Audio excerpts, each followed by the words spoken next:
রহস্যে ঘেরা পৃথিবীতে এমন অনেক স্থান রয়েছে যাকে ভাষায় সম্পূর্ণ প্রকাশ করা কখনোই সম্ভব নয়।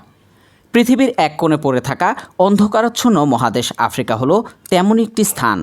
এই আফ্রিকা মহাদেশে এমন অনেক দুর্গম অঞ্চল রয়েছে যেখানে উন্নত সভ্যতার বিকাশের আলো এসে পৌঁছায়নি। আফ্রিকা মহাদেশ নিয়ে আমাদের মতো কৌতূহলী মানুষের জানার শেষ নেই। মানব সভ্যতার ইতিহাসে এমন অনেক অজানা জনগোষ্ঠী আছে যাদের নিজেদের কোনো রাষ্ট্র নেই, অথচ তাদের রয়েছে নিজস্ব ভাষা, সংস্কৃতি ও ঐতিহ্য, এবং নিজেদের সংস্কৃতি ও ঐতিহ্য দিয়ে তারা তাদের সমাজ ব্যবস্থাকে বৈচিত্র্যময় করে তোলে। জগৎবার্তার আজকের পর্বে এমনই একটি বিশ্বের অবশিষ্ট উপজাতি হাড্জার কথা আলোচনা করব। জগৎবার্তা চ্যানেলে আপনি নতুন হলে অনুরোধ করব সাবস্ক্রাইব করে বেল আইকনটিতে ক্লিক করুন। এই হাড্জা উপজাতি তারা কি মাসি জনগোষ্ঠীর অন্তর্ভুক্ত? তাদের জীবনযাত্রা কেমন ধরনের? এরকম অজানা প্রশ্নের উত্তরের সন্ধানে প্রবেশ করতে হয় রহস্যময় তানজানিয়ার অন্দরমহলে। ঐতিহ্যবাহী শিকারী সংগ্রাহক উপজাতি হলো হাড্জা। এরা উত্তর তানজানিয়ায় বসবাসকারী যাযাবর ও শিকারী সংগ্রাহক আদিবাসী সম্প্রদায়। তবে এরা মাসাই উপজাতির অন্তর্ভুক্ত নয়। এদের জন্মভূমি সেরেঙ্গাটি সমভূমির প্রান্তে নগরঙ্গরো ক্রেটারের ছায়ায় অবস্থিত। সেরেঙ্গেটি হলো এক অনন্য বাস্তুতন্ত্র সহ আফ্রিকার একটি জনহীন স্থান, যা বিশ্বের সবচেয়ে এক প্রাচীনতম স্থান। তবে জমি মালিকানার ক্ষেত্রে অন্যান্য উপজাতিদের মতো হাড্জাদেরও কোনো মালিকানার দাবি দেওয়া ছিল না। তবে তারা নিজেদের শিকারের ও বসবাসস্থলকে নিজেদের স্থান বলে দাবি করে। হাড্জা গোষ্ঠীর জন্ম কবে কিভাবে হলো তা পুঙ্খানুপুঙ্খভাবে ব্যাখ্যা করা যায় না। তবে আদিবাসীদের জিনগত বৈশিষ্ট্য অনুযায়ী অনুমান করা হয় তারা 50,000 থেকে 70,000 বছর আগে বংশবিস্তার করেছিল। যারা অনলাইনে কাজ করতে চান তাদের জন্য weekmotion.com সেরা সাইট বলে আমি মনে করি। এখানে আপনি শুধুমাত্র ভিডিও দেখে লাইক কমেন্ট করে ইনকাম করতে পারবেন। ভিডিওর ডেসক্রিপশন বক্সে ওয়েবসাইটটির লিঙ্ক মেনশন করা থাকবে।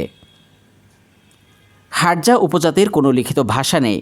হাড্জার ভাষা, যাকে হাডজান বলা হয়, 3টি ভাষা পরিবারের প্রায় 30টি ভাষাতে ক্লিক ব্যঞ্জন বর্ণ রয়েছে।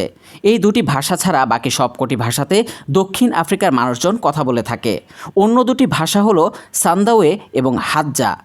এই দুটি ভাষাকে নিজস্ব ভাষা পরিবার হিসেবে মনোনীত করা হয়েছে।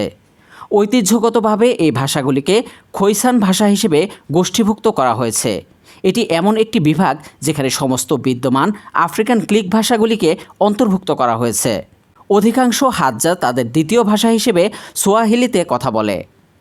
হাড্জার জীবনে পরিবার এক গুরুত্বপূর্ণ ভূমিকা পালন করে। শিশুরা প্রাথমিকভাবে তাদের পিতামাতা এবং ভাই বোনদের সাথে থাকে, তবে প্রায়শই দাদা দাদি বা খালা এবং চাচাদের সাথে থাকতে পারে। শিশুরা বড় বয়স না হওয়া পর্যন্ত তারা তাদের বয়সী সঙ্গীদের সাথে একটি কুঁড়ে ঘরে ঘুমাতে পারে।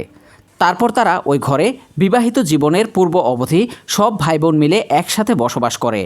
এরা পরিবারের বয়োজ্যেষ্ঠ ব্যক্তিকে কোনো সম্মান দেয় না। শিশুদের একটাই কাজ, দল বেঁধে খাবার কোরানো আর খেলা করা। তবে এই সম্প্রদায়ের মধ্যে শিশুদের মধ্যে পড়াশোনার চল একদমই নেই। তারা তাদের সন্তানদের হাই স্কুলে যেতে দেয় না, কারণ তারা মনে করে বিদ্যালয়ে যাওয়ার থেকে হাতে হাত মিলিয়ে ঘরের কাজ করা বেশি জরুরি।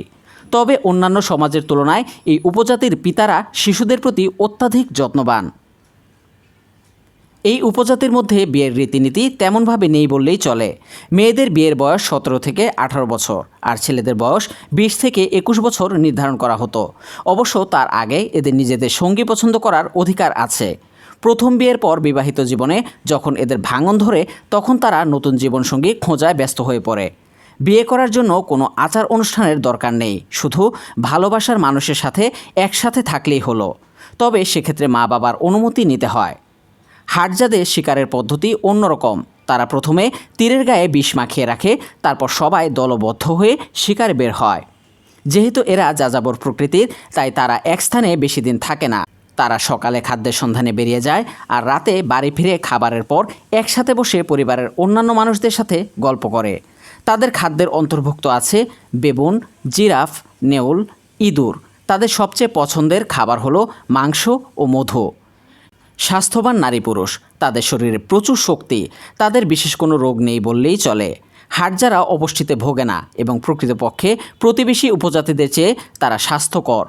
একটি নৃতাত্ত্বিক গবেষণায় দেখা গেছে যে হাড্জা পুরুষ ও মহিলা উভয়ের জন্মের সময় গড় আয়ু 33 বছর। আজকের মতো এ পর্যন্তই। পরবর্তীতে কী বিষয়ের উপর ভিডিও চান কমেন্ট বক্সে জানাতে পারেন। ধন্যবাদ।